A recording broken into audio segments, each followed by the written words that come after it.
Le chef de l'État gabonais Ali Bongo Ondimba a annoncé lundi qu'il sera candidat à un deuxième mandat à la présidentielle prévue au second semestre 2016. Il promet de lutter contre les privilèges inclus engendrés au fil des décennies par une économie de rente pétrolière. Je suis fortement déterminé à poursuivre la mission que vous m'avez confiée en 2009, quand bien même rien ne m'a été épargné ces 6 dernières années par les adversaires du changement. Je ne me laisserai ni distraire, ni détourner du cap des réformes engagées, afin de poursuivre les changements ô combien nécessaires à notre pays. Croyez-moi, mes chers frères et sœurs, je connais très bien comment a fonctionné ce système de privilèges et son impact sur le développement du pays. Je suis bien le fils d'un président qui disait, et je le cite, « Dieu ne nous a pas donné le droit de faire du Gabon ce que nous sommes en train de faire. » Élu en 2009, après le décès de son père Omar Bongo Ondimba, au pouvoir depuis 1967, le président gabonais a assuré vouloir lors d'un deuxième septennat avec un programme pour l'égalité des chances.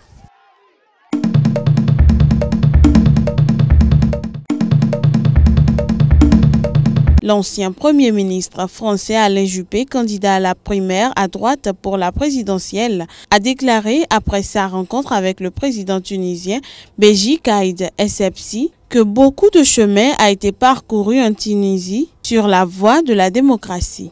Beaucoup de chemin a été parcouru ici sur la voie de la démocratie et les progrès de la Tunisie suscitent chez moi beaucoup d'admiration. Je sais que beaucoup reste à faire encore, que les défis à relever sont considérables, d'abord dans la lutte contre le terrorisme, où nous sommes solidaires, bien sûr, puisque nous aussi avons été victimes de terribles attentats tout au long des mois qui précèdent. La coopération sécuritaire entre la France et la Tunisie est bonne, et il faut évidemment la renforcer.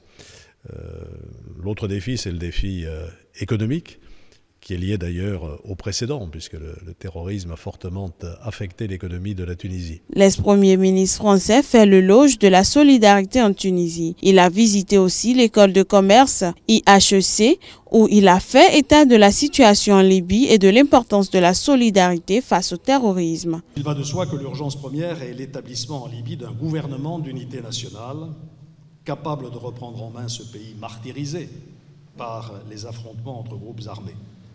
Les progrès en ce sens sont lents, vous le savez, sous l'égide des Nations Unies. Les espoirs déçus se succèdent semaine après semaine, mais il n'y a pas d'autre option si l'on veut éviter que la Libye continue de se désintégrer, voire ne tombe aux mains de l'État islamique. Nos deux pays, si durement touchés par le terrorisme, doivent être solidaires. Nous ne devons pas céder face à ceux qui ont pour objectif de nous opposer, de nous diviser ou de nous affaiblir. Plus tôt, dans la même journée, il avait rendu hommage aux 22 personnes tuées en mars dernier dans un attentat au musée du Bardo revendiqué par le groupe État islamique EL. Il sera reçu lundi par le président Béji Caïd Essebsi.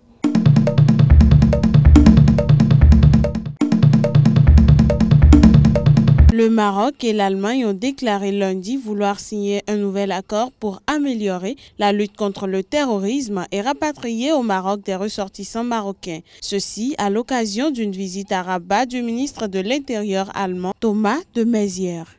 Nous avons convenu de signer rapidement un nouvel accord en matière de sécurité globale qui englobe toutes les formes de lutte contre les criminalités, particulièrement contre le phénomène du terrorisme.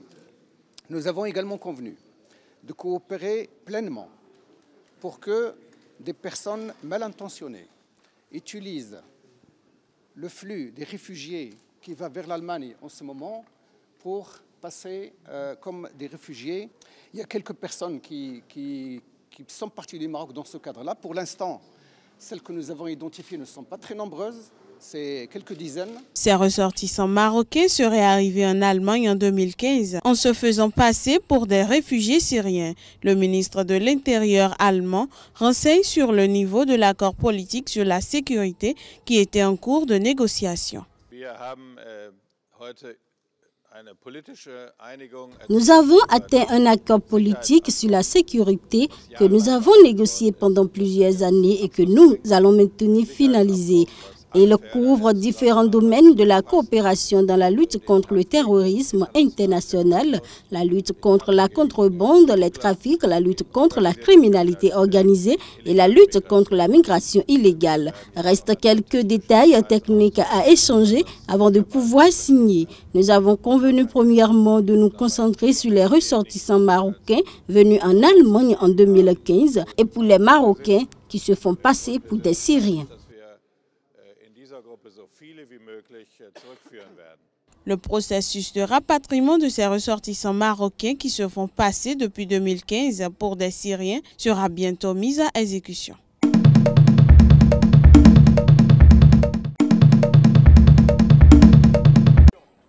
Très peu d'entraîneurs noirs sont assis sur le banc d'un club professionnel en Europe. Une situation qui préoccupe les entraîneurs noirs. On peut jouer, mais pas diriger. Peut-être que le noir est juste fait pour exécuter, ironise le sélectionneur de la République démocratique du Congo.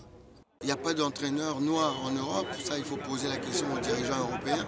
Il n'y a pas d'entraîneur noir en Afrique, ce sont les dirigeants africains. Ce n'est pas une question d'entraîneur blanc ou noir. Les dirigeants ici en Afrique vous mettent carrément comme premier critère de choix d'un entraîneur, c'est être expatrié. C'est carrément du racisme, on l'affiche carrément. À l'en croire, sa nomination en tant qu'entraîneur des Léopards de la RDC serait due à une question financière. Moi, c'est un petit miracle que je sois là. Ce sont beaucoup de circonstances qui ont fait que je sois là. J'ai pu travailler avec la SV Club.